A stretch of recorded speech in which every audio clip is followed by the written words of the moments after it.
Hi everyone, I'm Frank from the City of Kings, and I'm really excited today because I'm going to be talking about character customization, one of the greatest things in the City of Kings.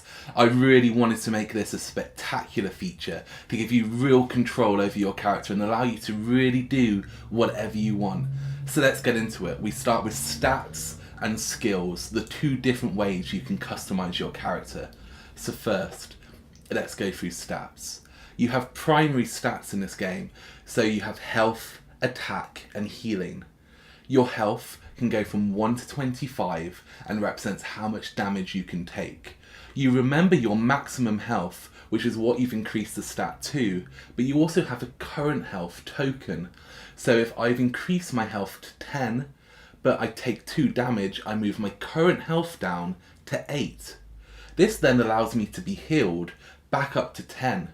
So the healing stat represents how much health you can restore to either yourself or another hero. Healing goes from 1 to 10, and you might notice 1 to 10 won't help you heal all the way up to 25 in a single action. Attacking is how much damage you do to creatures, and again going from 1 to 10, if I've upgraded my attack to 5 and I attack a creature, I will hit it for 5. This is a deterministic combat system where you know the damage you're going to do, and it's up to you to work out how to customize your characters and when to perform the right actions to defeat the creatures you're facing. So healing, attacking, and health. Secondary stats are movement, range, and luck. Movement, as it probably sounds, is how far you can move. By default, you can move 2, which means you can move across 2 tiles in a single action. Throughout the game, you increase your movement, allowing you to move up to 5 tiles in a single action. Range represents how far you can reach. So by default, you can only reach 1 tile. So if I'm stood somewhere, I can only reach the next tile around me. If I increase my range, I'll be able to cross 2 and again up to 5 tiles. Now this is really important because when you attack a creature, you can only attack creatures within your range. And if you want to heal someone else, again, you can only heal people within your range. And then finally we have luck. Luck is exactly how it sounds. It's luck. We have created a system where everything is calculatable. You can look at something and go, I do 5, he's 3 tiles away, I can hit him, I have 2 actions to attack, I'm going to do 10 damage. And that's great. That allows us to have the strategy, the complex scenarios where you can work out exactly what you want to do. But some people like rolling dice, and whilst that's not the core aspect of this game, you can increase your luck to allow you to roll a dice that will modify your damage. Luck dice will increase by 1, 2 or 50%, and as you increase your luck you'll be able to roll more dice, choosing the best result. Luck affects both attacking and healing, so if you do want to be that little bit more risky when you're healing one of your friends, maybe you want to specialise in luck. But either way, across these stats, you have a full, flexible system to allow you to be a ranged attacker, an up-close swordsman, perhaps you want to heal from a distance, or you really want to be in the fight and maybe you want to do a bit of damage and a bit of healing, and you want to have a bit of health to survive. But that's not all the stats. We also have worker stats. Worker stats are, as you can imagine, increases for your workers' abilities. Workers have their own movement stat, so they can move again up to 5 tiles, but this is separate to your own hero's movement. They also have gather and scavenge, which are the 2 main worker actions. Scavenging enemy bases for items, and also gathering at resource location for items. So it's up to you whether you want to specialise in one of these 2 things, or maybe you want to specialise in movement and customise your worker. But the more you customise your worker, the less you customise your hero, and vice versa. So perhaps you want to be more of a worker management based person, maybe you want to be combat based, maybe you want to be an attacker, a healer, an area control, moving around quickly, putting out fires, curing poison. Maybe you want to be a tradesman. Who knows? But all of these different possibilities are available. There's over 90 stats to choose from.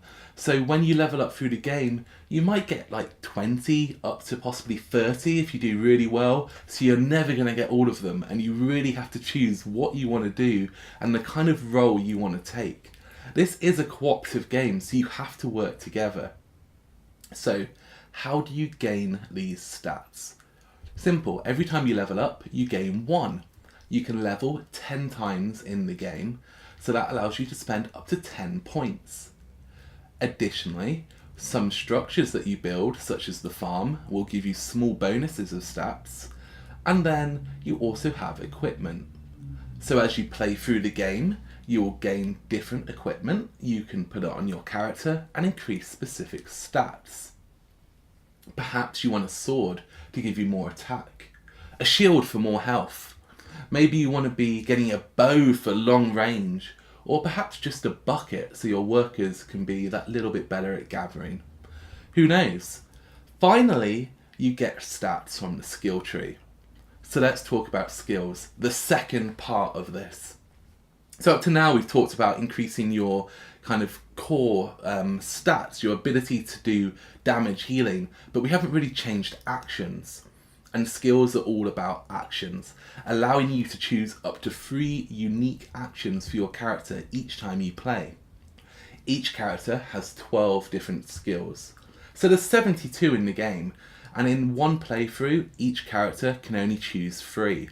They're split into tiers, and each tier has 4 to choose from, and you choose one of those 4. Tiers generally have a more damage focused, healing focused, a damage absorbing, and kind of a fun, could be anything kind of stat. So again, depending on the kind of role you want to take, perhaps these skills are going to aid you in your way. Skills can be anything from removing ice from a token, removing poison from another character, doing more damage, being able to move diagonally across the board, being able to trade for more items. When you talk to people to generate quests, you've bonded with them, so you're going to get 2 quests instead of 1. Maybe you're going to gain some additional stats just as a one-off bonus. Perhaps now, rather than just healing one person, you can heal all the people on the adjacent tile. Perhaps when you deal damage, you'll do more damage.